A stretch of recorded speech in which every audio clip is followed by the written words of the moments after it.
Welcome to Venky pen works. 8 సూత్రాల పథకం తొలి దశ తెలంగాణ ఉద్యమం 1969లో 8 సూత్రాల పథకం గురించి మనము దీన్ని చర్చిద్దాము. దీనికి 8 సూత్రాల పథకం 1969 ఏప్రిల్ 11న అప్పటి ప్రధానమంత్రి ఇందిరాగాంధీ గారు తీసుకొచ్చారు.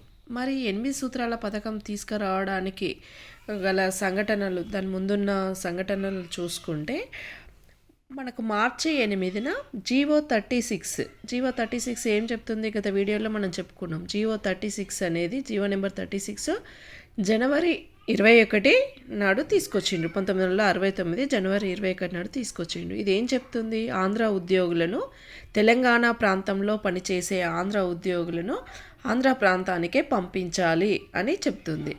సో దీనికి నిరసనగా ఆంధ్ర ఉద్యోగులంతా కూడా హైకోర్టులో, సుప్రీంకోర్టులో కేసులు వేయడం జరుగుతుంది. సుప్రీంకోర్టు ప్రధాన న్యాయమూర్తి జస్టిస్ హిదాయతుల్లా జీవో నెంబర్ 36 మీద మార్చి 8 నాడు ఒక తీర్పును వెలువరిస్తారు. అదేంటిది? జీవో నెంబర్ 36 అనేది చెల్లదు, ముల్కీ నిబంధనలు చెల్లవు. ఎందుకంటే ఒకే రాష్ట్రంలో 2 ప్రాంతాల వారికి సపరేట్గా ఉండడం ఏంది, ప్రాంతం అంతా ఒకటే కాబట్టి జీవో నెంబర్ 36 చెల్లదు అంటారు. సో దీనికి నిరసనగా మన తెలంగాణ ప్రాంతీయులు పోరాటాలు సాగిస్తుంటారు. ఈ తీర్పుకు నిరసనగా వెంటనే కొండా లక్ష్మణ్ బాపూజీ పౌర సంబంధాల శాఖ మంత్రిగా మరియు కార్మిక శాఖ మంత్రిగా అప్పటి కాసు బ్రహ్మానందరెడ్డి మంత్రివర్గంలో పనిచేస్తుంటారు. వెంటనే ఈ తీర్పుకు నిరసనగా రాజీనామా చేస్తారు. అంటే అప్పటి వరకు విశాలాంధ్ర ఉద్యమంలో యాక్టివ్గా సపోర్ట్ చేసిన కొండా లక్ష్మణ్ బాపూజీ ఈ సంఘటనలను చూసి చాలా నిరసనగా తెలంగాణవాదిగా మారిపోయి వెంటనే ప్రత్యేక తెలంగాణ రావాలనే ఒక సపోర్టుతో తన మంత్రి పదవికి రాజీనామా చేస్తాడు. మొదటిసారిగా రాజీనామా చేసిన మొదటి వ్యక్తి ఎవరు అంటే కొండా లక్ష్మణ్ బాపూజీ అని చెప్పుకోవచ్చు. మరి ఇంకా మిగతా విషయాల్లోకి పోతే ఏప్రిల్ 4న దీనికి నిరసనగానే విద్యార్థి సంఘాల నుండి కానీ, మంత్రుల నుండి కానీ, తెలంగాణ ప్రాంతం నుండి కూడా గొడవలు జరుగుతూనే ఉంటాయి. తీవ్ర స్థాయిలో జరుగుతుంది. ఏప్రిల్ 4న సికింద్రాబాద్లో కాల్పులు నగరం నడి బొడ్డున జరిగిన మొదటి సంఘటనగా ఇది చెప్పుకోవచ్చు. సో ఈ పోలీస్ గొడవలు అన్నీ జరుగుతుంటే విద్యార్థులు ఆ కాల్పుల్లో చనిపోవడం చూసి ఆ రోజుల్లో దానికి నిరసనగా ఈ కాల్పులకు నిరసనగా కొండా లక్ష్మణ్ బాపూజీ నిరాహార దీక్ష చేపడతారు. ఏప్రిల్ 5 నుండి 8 వరకు. ఏప్రిల్ 6న పీడీ యాక్ట్ తీసుకొస్తారు ప్రభుత్వం. పీడీ యాక్ట్ అంటే ప్రివెన్షన్ డిటెన్షన్, అంటే 60 రోజుల వరకు బెయిల్ లేకుండా బంధించడం. సో అప్పటి ఉద్యమంలో యాక్టివ్గా పనిచేసిన అనంతుల మదన్ మోహన్ టీపీఎస్ తెలంగాణ ప్రజాసమితి సంబంధించిన వ్యక్తి, మల్లికార్జున్ ఎంబీబీఎస్ వైద్య విద్యార్థి, ఆదిరాజు వెంకటేశ్వరరావు సోషలిస్టు, ప్రతాప్ కిషోర్, టి పురుషోత్తంరావు వీళ్ళంతా కూడా ఏప్రిల్ 5న కొండా లక్ష్మణ్ బాపూజీ గారి ఇంట్లో మీట్ అవుతారు. తర్వాత ఏప్రిల్ 6న నిజాం కాలేజ్లో మీట్ అవుతారు. సో వీళ్ళు అంటే భారీ ఎత్తున ఉద్యమాన్ని తీసుకెళ్లాలని మీట్ అవుతారు. అన్నీ జరుగుతుంటే దీనికి నిరసనగా ఏం చేస్తారు? ఏప్రిల్ 9న ప్రభుత్వం 814 మందిని అరెస్టు చేస్తారు. సో ఈ అరెస్ట్ చేసి తర్వాత ఏప్రిల్ 5 నుండి 10 తేదీల వరకే, అంటే ఈ 6 రోజుల్లోనే 4 నుండి 5,000 మందిని అరెస్ట్ చేయడం జరుగుతుంది. వీళ్ళందరినీ జైల్లో పెట్టడానికి ప్లేస్ లేకపోవడం వల్ల వరంగల్లోని KMC, polytechnic college, Mahbubia high స్కూళ్ళలో కూడా బంధిస్తారు. అంటే వాటిని జైలు కేంద్రాలుగా మార్చేసిండ్రు. సో పౌరుల సంఘం హైదరాబాద్ నగర మేయర్, అప్పటి హైదరాబాద్ నగర మేయర్ కుముదిని నాయుడు ఆధ్వర్యంలో పౌరుల సంఘం అనేది ఏర్పాటు చేయబడుతుంది. దీని ఉద్దేశం ఏంటంటే జైల్లో ఉన్న వారి కోసం, అరెస్ట్ అయిన వారి కోసం విరాళాలు కలెక్ట్ చేసి గాయపడ్డ వారి కోసం అందించడం. సో ఇంత తీవ్ర స్థాయిలో జరుగుతున్న ఈ ఉద్యమాన్ని, తెలంగాణ వాళ్ళు చేస్తున్న ఈ ఉద్యమాన్ని పలచన చేయడానికి అప్పటి ప్రధానమంత్రి ఇందిరాగాంధీ గారు 8 సూత్రాల పథకాన్ని తీసుకొస్తారు.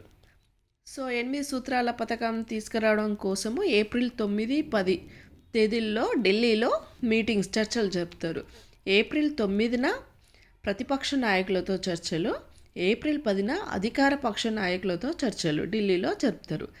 మరి ఈ 2 రోజుల్లో పాల్గొన్నది ఎవరు అంటే మర్రి చెన్నారెడ్డి, తెలంగాణ వాదిగా మర్రి చెన్నారెడ్డి గారు పాల్గొంటారు.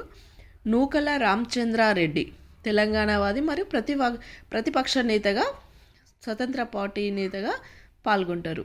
ఒల్లూరి బస్వరాజు విశాలాంధ్ర ప్రతిపక్ష నేతగా కూడా పాల్గొంటారు. పాల్గొన్న వారు ఎవరు ఈ 2 రోజులలో? మర్రి చెన్నారెడ్డి, నూకల రామచంద్రారెడ్డి, ఒల్లూరి బస్వరాజు. మరి ఈ 9, 10 తేదీల్లో ప్రతిపక్ష నాయకులతో, అధికార పక్ష నాయకులతో చర్చలు జరిగిన తర్వాత ఏప్రిల్ 11న 8 సూత్రాల పథకాన్ని తీసుకురాబడుతుంది. 8 సూత్రాల పథకం. మరి ఈ పథకం ఏం చెప్పుతుంది అంటే ఆ 8 పాయింట్స్ కూడా చాలా ఇంపార్టెంట్. ఒకటేమో మిగులు నిధులు. మిగులు నిధులు ఏంటిది? ఫస్ట్ ఆంధ్ర ప్రాంతానికి తరలించిన తెలంగాణ మిగులు నిధులు లెక్కలు తీయడానికి కమిటీని ఏర్పాటు చేయాలి. ఆ కమిటీని ఏర్పాటు చేసి నివేదికను 1 నెల రోజుల్లోగా అందించాలి. అది మొదటి పాయింట్. ఇక రెండవ పాయింట్ కూడా మిగులు నిధుల గురించి. ఏంటిది? తెలంగాణ ప్రాంతం కోల్పోయిన మిగులు నిధులను సమకూర్చాలి. మొదటిదేమో ఆంధ్ర ప్రాంతానికి తరలించిన మిగులు నిధులను లెక్కలు తీయాలి, కమిటీ వేయాలి, కమిటీ నివేదికను 1 నెల రోజుల్లోగా అందించాలి. రెండోది మిగులు నిధులు తెలంగాణ ప్రాంతం కోల్పోయిన మిగులు నిధులను సమకూర్చాలి. మూడవది ముఖ్యమంత్రి ఆధ్వర్యంలో కమిటీ. తెలంగాణ ప్రాంత అభివృద్ధి ప్రణాళికలను అమలు చేయడం కోసం ముఖ్యమంత్రి ఆధ్వర్యంలో కమిటీని ఏర్పాటు చేయాలి. ఈ కమిటీలో కేంద్ర ప్రణాళిక సంఘం సభ్యుడు ఉండాలి, తెలంగాణ మంత్రులు ఉండాలి. సో ఇది మూడో పాయింట్. తర్వాత టీఆర్సీ చైర్మన్ ఉండాలి, కమిటీ చైర్మన్గా ముఖ్యమంత్రి ఇందులో ఉండాలి. ఇది రాష్ట్రంలో ఏర్పాటు చేసిన కమిటీ. ఇక 4వ పాయింట్ కేంద్ర ప్రణాళిక సంఘం ఆధ్వర్యంలో కమిటీ.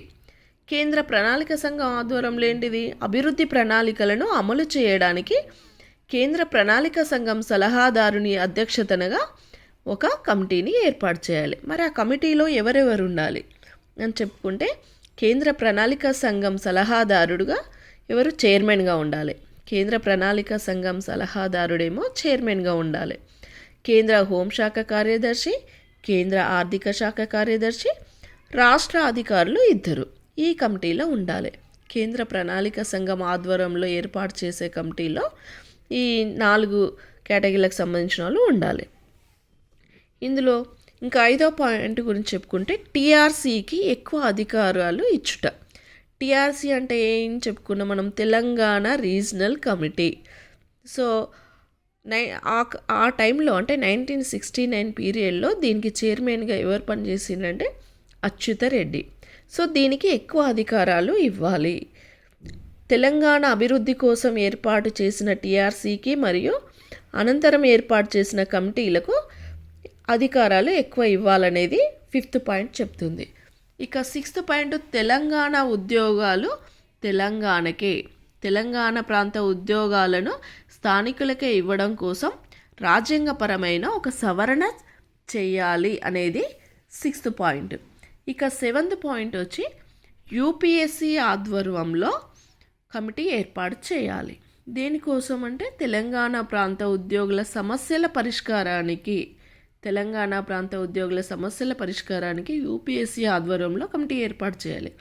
ఎందుకు వారి తెలంగాణ ప్రాంత ఉద్యోగుల సమస్యల పరిష్కారం అంటే అక్కడ ప్రభుత్వాలు ఏర్పాటు అయ్యేది ఆంధ్ర ఉద్యోగులు, ఆంధ్ర ప్రాంత వాళ్ళు.